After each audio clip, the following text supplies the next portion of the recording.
Shamai Elite Dangerous Chums. It's another episode of VFAB, view from a bridge, and I know I said I wasn't really going to do any small vessels, but maybe I am. But this is just such a fine one. It's the Eagle. It's one of my favourite ships in the game, and I suppose the main takeaway message from this video is going to be just buy it because it's such a wonderful vessel. But looking around in VR, you can see how cramped it is. It's tiny. It's like, whoa, look at that. Look at the long kind of... I'm just trying to look as well. Look at that. Looking backwards, you can see the escape hatch there and the underfloor lighting to help you get backwards. The reason why I'm a bit nervous then, I've got a microphone, but I've not only got it in my hand, but because I'm flying it, I've not got the microphone in my hand this time because obviously you need the microphone at the right place. I don't know why people are phoning me up there, but we've just left Houser's Reach. We've finished with our Robigo Mines kind of run, a nice little kind of activity, but this is such a fine vessel. It's such a good one. Oh, where are we? Dude, it's that phone. Why is my... Yeah. Sorry. I've got a lot of things running in the background, so my VR setup isn't really the best for people if you're playing the game, for example. But this is a great ship. It's such a fine vessel, and you get to see everything in VR that you don't get to see so much in non-VR. So I'm just showing you what VR is about. This is what the VFAB video, the series of videos are about. And maybe this is the last video because there's no reason really to look around this and see, well, what potential is there for ship internals from the perspective of a small fighter vessel. There really isn't a lot because it's just about maneuverability and getting into and out of the ship, which is probably going to be more hassle than anything. So you're probably not going to have any in-game activity associated with this particular cockpit. But as you can see, it is a fine experience. Just be able to look around and look at that. How beautiful is it? Honestly, how beautiful is it to look in the ship? And let's go into the asteroid field. The other thing I wanted to talk about specifically with the Eagle as well is my own approach to purchasing ships in Elite Dangerous. When I started, I relied heavily on Yannick's and the other popular YouTubers. So I thought, well, they know best. And I avoided the Eagle altogether. Now, this particular ship has a prominent place in my heart because in Elite 2 Frontier, the first game I really got into, I did play the first Elite on BBC Model B, but I played Elite Frontier as well because that was on the Amiga, and it was such a beautiful game, so much better looking than the original Elite. And it's the first one that I really got involved in space merchant kind of business, buying, selling stuff. And the first ship was, of course, the Eagle.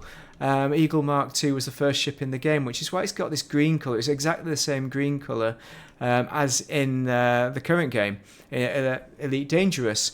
So I should have bought it straight away. I should have come straight out of the Sidewinder into the Eagle. It's a great little combat vessel, great little, very good exobiologist ship now. Slightly hobbled by the range, but once you get out into the wilderness, range doesn't matter anymore. So if you're in a fleet carrier, I would definitely use this ship for exobiology because it's such an amazing ship for handling and landing because it's small. You can land it anywhere you want in the mountains, and it's very fast. I've got the enhanced performance engines, so it's a quickie, 470 knots there.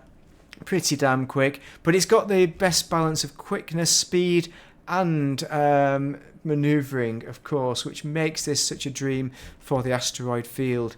Very good ship, one of my favourite ships in the game. If not it's definitely my favourite ship to fly in the game, which is why I'm showing you the ship interior, which is kind of irrelevant to flying the ships in a way, but because I like it so much, I've still not done a combat build on this. Can you believe that?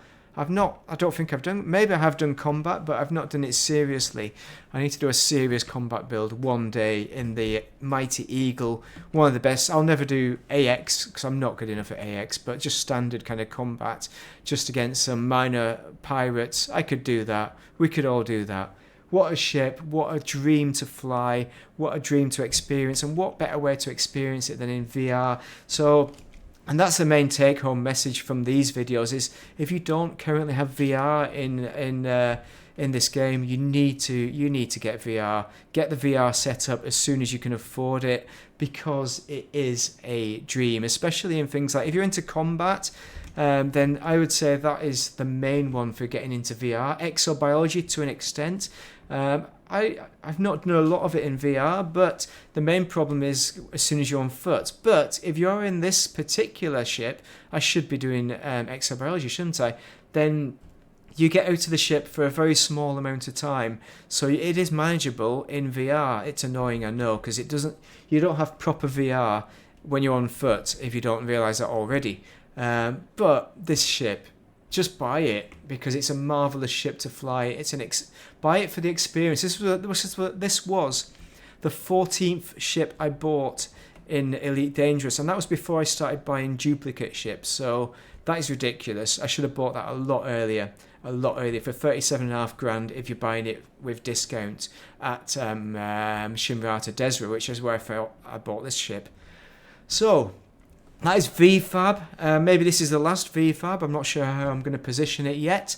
But the View from a Bridge has hopefully helped you make your decision on purchasing VR. And hopefully it's given somebody in Elite FDev some inspiration or a bit of a nudge to get some business, get some kind of activity that does use ship interiors, so we can walk around on deck. Even if you don't have VR, to be able to walk on deck for some kind of activity would be nice in game. I can see that, and they could even expand from it with the medium and large ships quite easily. So that's my recommendation to FDev. I don't see how it can cost that much and be that difficult to do, but we will see in the future. Thank you very much for staying with me right up until the end, and I hope you have a most excellent day. And do check out my other VFAB episodes to see the other ships. If you can't afford VR at the moment, it will give you an idea of the ship interiors that are currently in the game. Thank you very much for watching. Have a most excellent day.